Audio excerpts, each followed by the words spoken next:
छत्तीसगढ़ को विकास की राह में एक नई गति देने को लेकर कवायद तेज है। मुख्यमंत्री विष्णुदेव साय के नेतृत्व में सरकार विजन डॉक्यूमेंट 2047 पर काम कर रही है। इसे लेकर राज्य नीति आयोग की अब तक 2 बैठकें हो चुकी हैं, जिसमें छत्तीसगढ़ में आगामी कार्य योजना पर चर्चा हुई है। वहीं आचार संहिता खत्म होने के बाद मुख्यमंत्री विष्णुदेव साय ने विभागों की बैठक लेकर मूर्त रूप इसे दिया है। अब वित्त मंत्री ओपी चौधरी ने इसे लेकर बयान दिया है। क्या कुछ कहा है उन्होंने, जरा सुनिए।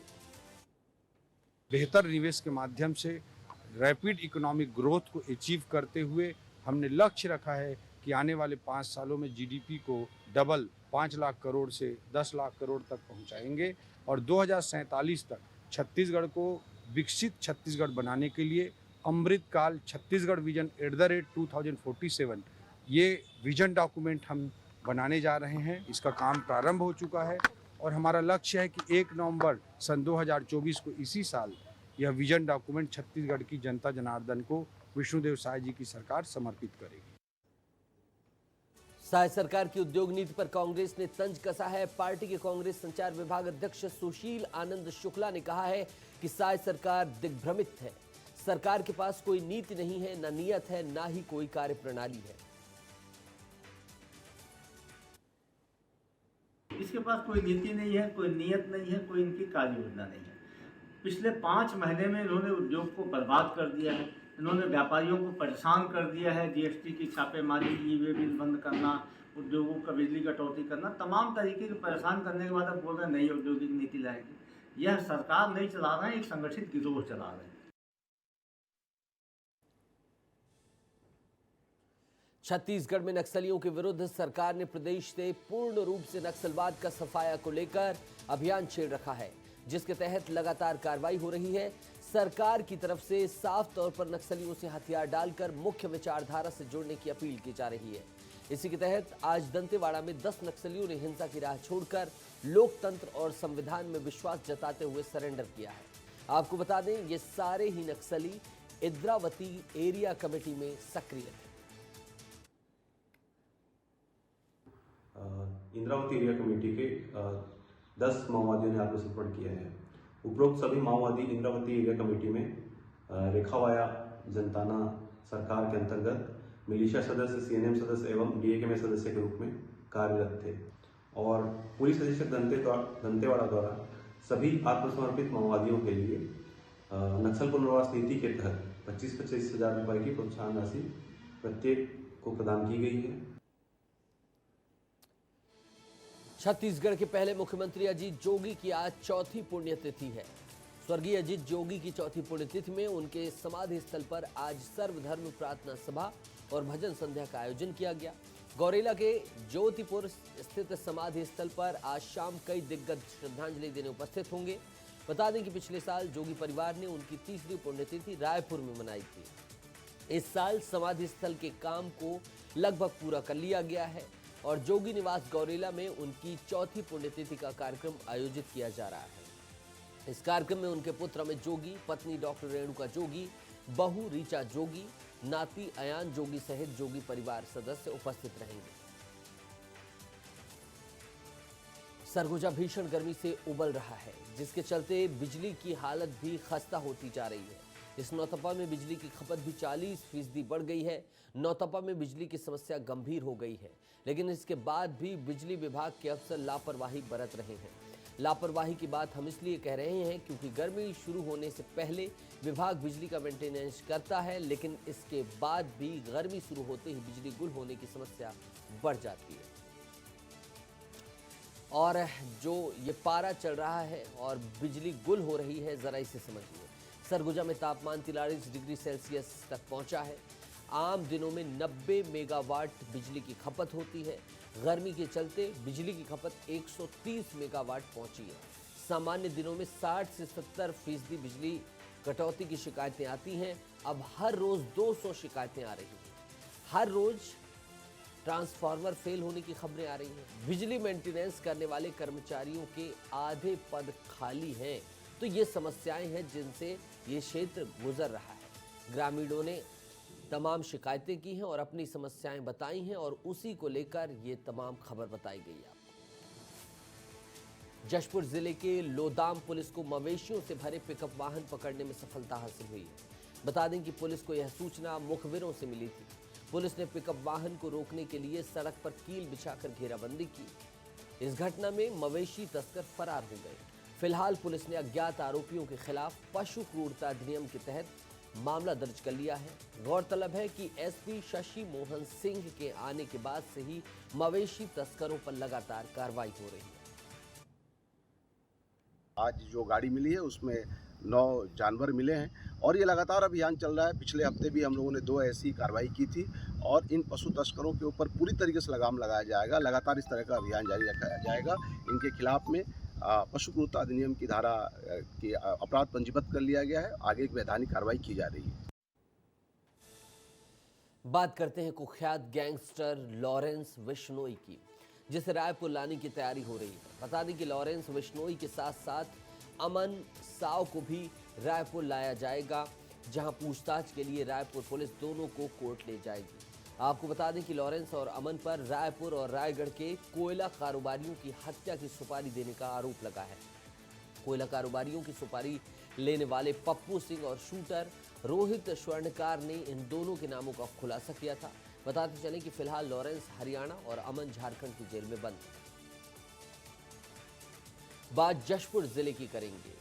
संगीन मामलों में जशपुर के अलग अलग थानों में 3 नाबालिग समेत 7 आरोपियों की गिरफ्तारी हुई है। तीनों ही आरोपी दुष्कर्म मामले में गिरफ्तार हुए हैं। पहला मामला नारायणपुर थाने का है, जहां रायपुर एयरपोर्ट में काम करने वाली युवती से उसके प्रेमी ने शादी का झांसा देकर दुष्कर्म किया। दूसरी घटना जशपुर सिटी कोतवाली की है, जहां 17 वर्षीय नाबालिग किशोरी के साथ आरोपी ने दुष्कर्म जैसे कुकर्म को अंजाम दिया। तीसरा मामला दुलदुला थाने का है, जहां 20 वर्षीय युवती से उसके प्रेमी ने अपने साथियों के साथ मिलकर दुष्कर्म किया। फिलहाल दुष्कर्म के तीनों घटनाओं में जशपुर पुलिस ने तत्काल एक्शन लेते हुए एसपी शशि मोहन सिंह के निर्देश में सभी 7 आरोपियों को गिरफ्तार कर लिया है। पुलिस सभी आरोपियों के खिलाफ रेप की विभिन्न धाराओं के तहत अपराध पंजीबद्ध कर कार्रवाई में जुट गई है। आज जशपुर थाने में एक लड़की के द्वारा ये रिपोर्ट दर्ज कराया गया कि प्रार्थी के द्वारा शादी का झांसा देकर और उसके साथ दुष्कर्म किया गया है। उसके इस आरोप पर वहाँ पर 376 मामला पंजीबद्ध किया गया और मामला पंजीबद्ध करके आगे की वैधानिक कार्रवाई की जा रही है। दुलदुला थाने में प्रार्थी ने रिपोर्ट दर्ज कराया कि उसका सो कॉल्ड प्रेमी उसे फ़ोन करके बुलाया और जब वहाँ पर पहुँची तो उसके अन्य मित्रों के साथ उसके साथ सभी लोगों के साथ में दुष्कर्म किया गया, जिसमें 6 आरोपी थे, 3 नाबालिग बच्चे थे। इन 6 को रात भर में पुलिस ने एक विशेष टीम बनाकर अभियान चलाकर गिरफ्तार कर लिया है। चलिए अब एक गांव की बात कर लेते हैं, जहां आज के आधुनिक युग में भी सरकार लोगों को मूलभूत सुविधाएं देने के लिए तरह तरह की योजनाएं चलाती है, लेकिन इन तमाम बातों के बावजूद इस गांव के रहवासी साफ पानी पीने के लिए तरस रहे हैं। कांकेर जिले से लगभग 30 किलोमीटर की दूरी पर बसा ये गांव भैंस गांव है, जिसका आश्रित गांव मौलीपारा है। पंचायत से इसकी दूरी करीब 1 किलोमीटर से अधिक है, लेकिन यहां पहुंचने का रास्ता नहीं है। नाला पार कर पगडंडी रास्ते से होते हुए लोग अपना सफर तय करते हैं। बारिश के मौसम में अगर नाले में पानी आ जाए तो गांव वालों के लिए मुसीबत बन जाती है, या यूं कहें कि गांव से संपर्क भी टूट जाता है। यहाँ लगभग 11 घर हैं। कुल 85 आदिवासी निवास करते हैं, जिसमें बच्चे बूढ़े जवान सभी शामिल हैं। और प्रशासन ने इन लोगों के लिए बोर खनन करवाया है, लेकिन इस हैंडपंप से लाल पानी निकलता है, यानी लोहा जिसमें मिला होता है, जिसे पिया नहीं जा सकता। ज़रूरत की अन्य चीज़ों के लिए भी इस्तेमाल करें तो इस हैंडपंप से केवल 6 से 7 बाल्टी ही सही तरीके का पानी मिलता है। ये दुविधा लेकर गांव वासी प्रशासन से मदद की गुहार लगा रहे हैं। सुबह से ये लोग पैदल आए हैं। मड़िया जो आज मड़िया के पेज लेके अपने झोले में खाना लेके आए थे कि ये पानी की समस्या और रोड की समस्या और इनके जो मूलभूत सुविधा के लिए ये लोग पेज पकड़ के आए, एक बहुत बड़ा कष्टवान बात है। और इनकी मैं दुख दर्द को सुना है और तुरंत ही पीएचई विभाग के अधिकारी को लगाया। अधिकारी ने 2 दिन में करवाने का आश्वासन दिया है। महासमुंद में भी नौतपा का असर देखने को मिल रहा है। भीषण गर्मी से लोगों का हाल बेहाल हो गया है। 44 डिग्री तापमान में लोगों का घर से निकलना दूभर हो गया है। जहां पहले शहर में दिन भर बाजार में लोगों की भीड़ रहती थी, तो वहीं 11 बजे के बाद भी शहर में पूरी तरह से सन्नाटा छाया हुआ है। महासमुंद जिले के सरायपाली की यह तस्वीर है, जहां दोपहर के वक्त शहर की सड़क में सन्नाटा छाया हुआ है। लोग सिर्फ जरूरी काम से ही घर से बाहर निकल रहे हैं। वहीं दुकानदार गर्मी से परेशान हैं, तो व्यापार व्यवसाय में भी भारी नुकसान हो रहा है। और छिंदवाड़ा में 8 लोगों की हत्या के मामले में मुख्यमंत्री डॉक्टर मोहन यादव ने मंत्री संपतिया उइके को परिवार के बीच जाने के लिए निर्देश दिया है। संपतिया उइके ने विस्तार न्यूज से बातचीत करते हुए घटना पर दुख जताया है। संपतिया उइके ने कहा है कि सरकार इस घटना पर परिवार के साथ खड़ी है। क्या कुछ कहा है संपतिया उइके ने, जरा उसे सुनिए। छिंदवाड़ा में 8 लोगों की हत्या के मामले में मुख्यमंत्री मोहन यादव ने संपतिया उइके को भेजने के लिए कहा है। संपतिया उइके हमारे साथ मौजूद है। मैडम, ये घटना घटी है, काफ़ी हृदय विदारक है और मुख्यमंत्री ने आपको कहा है कि आप छिंदवाड़ा जाएं और कैसे क्या घटना हुई है, पुलिस से इसकी रिपोर्ट ले। हाँ, जिस तरीक़ा से छिंदवाड़ा में जो विक्षिप्त व्यक्ति के माध्यम से जो पूरे परिवार को उन्होंने तबाह कर दिया, ऐसी घटना जो वाकई में दिल दहला देने वाली घटना है। और यशस्वी मुख्यमंत्री जी मुझे निर्देश किए हैं कि वो वहाँ पे आप जाएं और वहाँ मौका स्थल पे जा कर के देखें।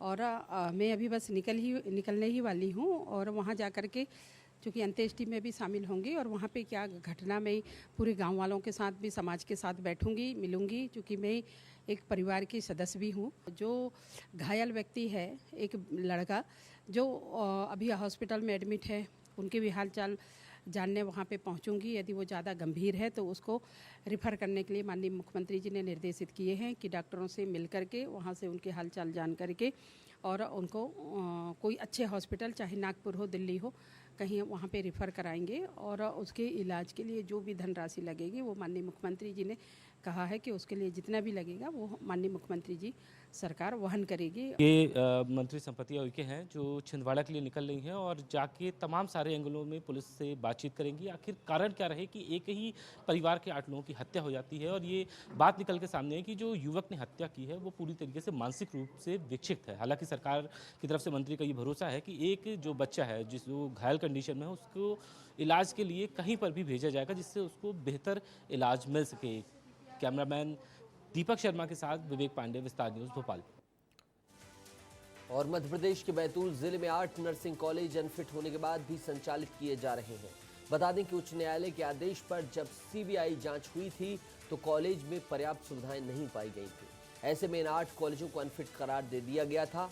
इस संबंध में उच्च न्यायालय ने कार्रवाई करने का निर्देश जारी किया है।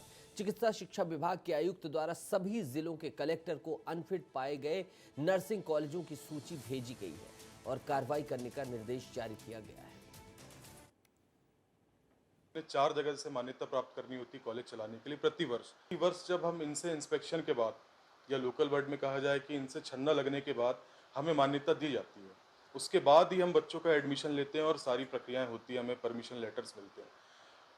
उसके बाद अगर आप 2023-24 में आके ये बोलेंगे कि आपका कॉलेज जो 2010 से संचालित है मान्यता के लायक नहीं है और आपको अनसुटेबल की श्रेणी में डाल दिया जाएगा, तो इससे सर हम तो प्रभावित हो ही रहे हैं। इसके अलावा जो बच्चा जो हमारे पास पढ़ रहा है, आप बात करें 2020-21 बैच की, तो 2020 से अब जाके उनके एग्ज़ाम कंडक्ट करा रही है यूनिवर्सिटी और शासन जो भी है, तो उस बच्चे ने क्या गलती है सर उसकी, जब उसने तो मान्यता पत्र देख के यहाँ पे एडमिशन लिया। इधर इंदौर में कांग्रेस के लोकसभा प्रत्याशी रहे डॉक्टर अक्षय कांति बम और उनके पिता कांति बम को हत्या के प्रयास की धारा 307 के मामले में हाई कोर्ट से अग्रिम जमानत मिल गई है। बता दें कि अक्षय कांति बम और उनके पिता पर 17 साल पुराना केस चल रहा था। पूरे मामले पर विस्तार न्यूज ने उनके वकील अजय मिश्रा से खास बातचीत की है कि आखिर वो 17 साल पुराना केस क्या है और कैसे मिली है जमानत। सर, एक बड़ा फैसला ऐसे कहेंगे क्योंकि अग्रिम जमानत के लिए काफ़ी परेशान होना पड़ा पिछले दिनों। जी, वर्ष 2007 का मामला है। 2007 से 2014 में चालान पेश हुआ। चालान पेश होने के बाद अक्षय बम और कांति बम जी की ओर से हमारे द्वारा नियमित जमानत का आवेदन पत्र प्रस्तुत किया गया, जिसमें इन्होंने नियमित जमानत का लाभ दिया गया। 2014 से 2024 तक ये नियमित रूप से न्यायालय के समक्ष उपस्थित होते रहे। 2024 में आवेदक फरियादी यूनुस पटेल द्वारा एक आवेदन पत्र प्रस्तुत किया गया उस आवेदन पत्र में ये बताया गया कि 307 की धारा बढ़ाई जाए। अधीनस्थ न्यायालय द्वारा 307 की धारा बढ़ा के कमिट किया गया, जिसे हमारे द्वारा सेशन न्यायालय में चुनौती दी गई और साथ ही अग्रिम जमानत का आवेदन सेशन न्यायालय के समक्ष लगाया गया था। माननीय उच्च न्यायालय द्वारा तर्कों से सहमत होकर जमानत का लाभ अक्षय बम जी को और कांति बम जी को प्रदान किया गया। सर अब आगे क्या 307 में केस चलता रहेगा?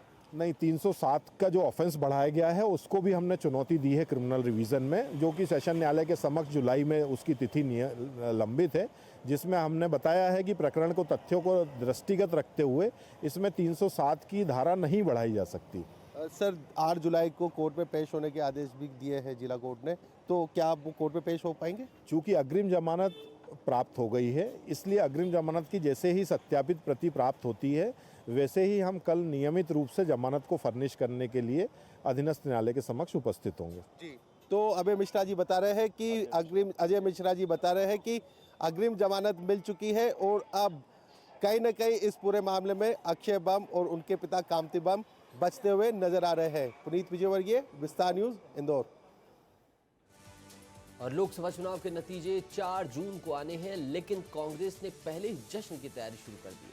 रिपोर्ट की माने तो कांग्रेस कार्यालय में रंग रोगन से लेकर लड्डू तक के ऑर्डर कर देने की बात सामने निकल कर आई है। कांग्रेस द्वारा तमाम चीजें चाक चौबंद व्यवस्थाएं की जा रही हैं। देश में सरकार बनने पर कांग्रेस पूरी तरह से भरोसा जता रही है कि देश में उनकी ही सरकार बनेगी। वहीं प्रदेश में नेताओं द्वारा 10 से 12 सीटें 29 में से जीतने का दावा किया जा रहा है। मध्य प्रदेश में कांग्रेस पार्टी प्रचंड बहुमत से सीटें जीतेगी। हमारे अध्यक्ष जीतू पटवारी जी कह चुके हैं कि दहाई का आंकड़ा इस बार हम पार करेंगे, यानी कि 2009 से भी अच्छा प्रदर्शन मध्य प्रदेश में कांग्रेस पार्टी लोकसभा के चुनाव में करने जा रही है। और इसके बाद जश्न भी होगा, इंडिया गठबंधन की और कांग्रेस पार्टी की सरकार भी केंद्र में बनेगी और जनता जनार्दन को जो गारंटी का हमने वादा किया है वो पूरी करेंगे। कांग्रेस पार्टी पूरी तरह सत्ता लोलुप पार्टी है, वो सत्ता के आगे सोच नहीं सकते हैं और भारतीय जनता पार्टी में सत्ता केवल सेवा का माध्यम होता है। इसलिए कांग्रेस के नेताओं को इस तरह की बात लगती है, लेकिन भारतीय जनता पार्टी का नेता केवल और केवल संगठन के दायित्व के निर्वहन के लिए तत्पर रहता है। और पीसीसी चीफ जीतू पटवारी ने राज्य सरकार पर आरोप लगाते हुए जमकर ठीकरा फोड़ा है। जीतू पटवारी ने कहा है कि मध्य प्रदेश फिलहाल 3 C से ग्रसित है: कर्ज, क्राइम और करप्शन। आत्महत्या और माफियाओं को लेकर भी जीतू पटवारी ने सरकार पर तीखा हमला बोला है। पीसीसी चीफ ने राज्य सरकार को घेरते हुए कहा है कि मुख्यमंत्री से बार बार आग्रह करने के बाद भी राज्य में अपराध थमने का नाम नहीं ले रहा है। वहीं सागर की घटना का जिक्र करते हुए कांग्रेस नेता ने पीड़ितों के लिए 50-50 लाख रुपए मुआवजे की मांग की है। 3 C के मुख्यमंत्री, 3 C की सरकार, क्राइम, करप्शन और कर्ज, ये जो मैं बार बार बोल रहा था स्थापित हो चुका है। और जब ये स्थापित हो चुका है तो फिर से मेरा मीडिया के माध्यम से सार्वजनिक तौर पे मोहन यादव जी से अनुरोध है, हम सकारात्मक विपक्ष की भूमिका निभाना चाहते हैं। आप वेंडिटा से, बदले की भावना से कांग्रेस जनों पे कार्रवाई मत करो, उनको परेशान मत करो। जगह जगह आपने भी अभियान चलाया, प्रशासन को एक काम दिया कि कांग्रेस जनों को पर अत्याचार, अनाचार करो, उनको दबाओ, धमकाओ और बीजेपी ज्वाइन करा। आपका फोकस वहाँ रहा, इसलिए ये अपराधी बेखौफ हो गए। आपने राजनीतिक वेंडेटा के कारण पूरे प्रशासन को, सरकार को झोंक दिया। और मंदसौर से एक भयावह घटना सामने आई है, जहां एक डायग्नोस्टिक सेंटर में आग लगने के कारण अफरा तफरी का माहौल बन गया। गांधी चौराहा स्थित देव डायग्नोस्टिक सेंटर पर एक अज्ञात युवक ने इस पूरी वारदात को अंजाम दिया है। घटना की पूरी फुटेज सीसीटीवी कैमरे में कैद हो चुकी है। देव डायग्नोस्टिक सेंटर के संचालक देवी दास संगतानी ने शहर थाने में पहुंचकर मामले की शिकायत दर्ज करवाई है। वहीं पुलिस सीसीटीवी के आधार पर संदिग्ध युवक की तलाश करने में जुट गई। उनको रात को अज्ञात लोगों के द्वारा फोन आया कि भाई आपके संस्थान में से थोड़ा धुआं निकल रहा है। तो हम लोग तुरंत वहां पहुंचे और उसकी चाबी नहीं ला पाए थे, और वहां पहुंचे तो हमने देखा कि भाई एक तो एनटीपी वाले लोग थे, पुलिस प्रशासन था और अग्निशमन दल था। और इन तीनों ने देखा कि भाई वहाँ अंदर से जो धुआं निकल रहा है, तो फिर ताले तोड़ के अंदर से देखा तो जो सोफ़ा है, पहला रूम जो है, सोफ़ा जो है, वहाँ से नीचे से आग निकल रही थी और आग इस तरह से निकल रही थी जैसे कोई आग का बहुत सारा बबूला ऊपर उठ रहा था। डायग्नोस्टिक सेंटर है जो डॉक्टर संतानी जी का है, उनके जो डायग्नोस्टिक सेंटर है उसमें आग लगने की सूचना भी थाना पर प्राप्त हुई है। कल रात में भी उसमें 10 तो मोबाइल गई थी जिन्होंने आग बुझाने में सहयोग किया था और अभी उसमें रिपोर्ट पर प्रथम सूचना दर्ज की जाकर अग्रिम वैधानिक कार्रवाई की जाएगी। प्रथम सूचना दर्ज की जाना शेष है। प्रथम सूचना दर्ज करने के बाद जो भी साक्ष्य आएंगे उस अनुसार कार्रवाई की जाएगी। और खंडवा में तंत्र के नाम पर ठगी का मामला सामने आया है, जहां रुपए डबल करने को लेकर एक किसान छात्रों की चपेट में आ गया। बता दें कि पैसे डबल करने को लेकर गांव में कुछ बहरूपिये झांसा देकर ठगी करने का काम कर रहे थे। इन छात्रों द्वारा भोले भाले लोगों को निशाना बनाया जाता था। किसान ने जब ठगी की जानकारी पुलिस को दी तो पंधाना पुलिस ने रैकेट का पर्दाफाश करते हुए 3 आरोपियों को गिरफ्तार कर लिया। सूरज बाबा का जो आश्रम था, झोपड़ी थी, वहाँ पर बुलाकर 3.5 लाख रुपए इनको एक बक्से में रखवाए और वहाँ पर तांत्रिक क्रियाएं कराई गई और इसके बाद इनको बताया गया कि आप दूसरी तरफ मुँह करके बैठ जाइए जब तक तंत्र पढ़ रहे हैं बाबा। और इसके बाद कुछ समय बाद इनको बताया गया कि अब आप इस डब्बे को ले आकर घर जाकर खोलेंगे तो पैसा डबल हो जाएगा। जब फरियादी ने घर जाकर डब्बा देखा तो पैसे उससे गायब थे और उसकी जगह उनको आलू और प्याज उसमें मिले। रीवा से इस वक्त की बड़ी खबर, जहां हाई कोर्ट के आदेश के बाद 2 नर्सिंग कॉलेज सील कर दिए गए हैं। श्याम शाह मेडिकल कॉलेज का नर्सिंग कॉलेज सील हो गया है। गुणवत्ता विहीन कॉलेज की सूची में रीवा नर्सिंग कॉलेज, स्वास्तिक नर्सिंग कॉलेज को भी अमान्य कर दिया गया है।